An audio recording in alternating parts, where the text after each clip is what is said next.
നമസ്കാരം. കാമുകിയെ വാഹനത്തിനുള്ളിലിട്ട് ചുട്ടുകൊന്ന ശേഷം കാമുകൻ ട്രെയിനിന് മുന്നിൽ ചാടി ജീവനൊടുക്കി. ബംഗളൂരുവിലെ നന്ദി ഹിൽസിലാണ് സംഭവം.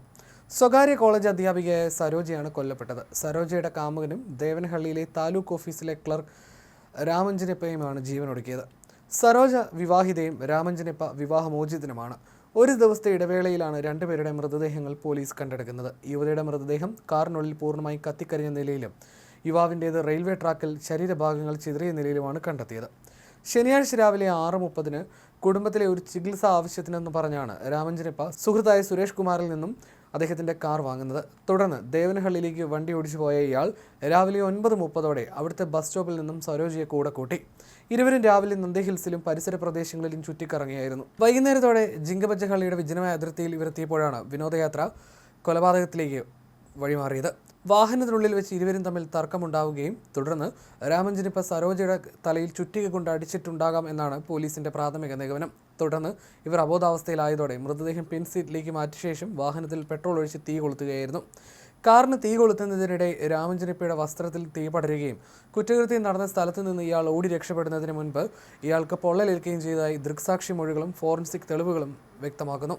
ഒരു കാർ കത്തിയെരിയുന്നതും അതിൽ നിന്നൊരാൾ ഓടിപ്പോകുന്നതും കണ്ട നാട്ടുകാർ വിവരം അറിയിച്ചതിനെ തുടർന്ന് ദൊഡ്ഡബെല്ലാപൂർ റൂറൽ പോലീസും ഫയർഫോഴ്സും സ്ഥലത്തെത്തി തീ അണയ്ക്കുകയായിരുന്നു. തുടർന്നാണ് കാറിനുള്ളിൽ പൂർണ്ണമായും കത്തിയ നിലയിൽ ഒരു മൃതദേഹം കണ്ടെത്തുന്നത്. അപ്പോഴേക്കും ഓട്ടോ കൊളീഷൻ നോട്ടിഫിക്കേഷൻ ഉണ്ടായിരുന്നതിനാൽ തൻ്റെ വാഹനം അപകടത്തിൽപ്പെട്ടുവെന്ന് അറിയിച്ചുകൊണ്ടുള്ള ഒരു സന്ദേശം കാർ ഉടമയ്ക്കും ലഭിച്ചിരുന്നു.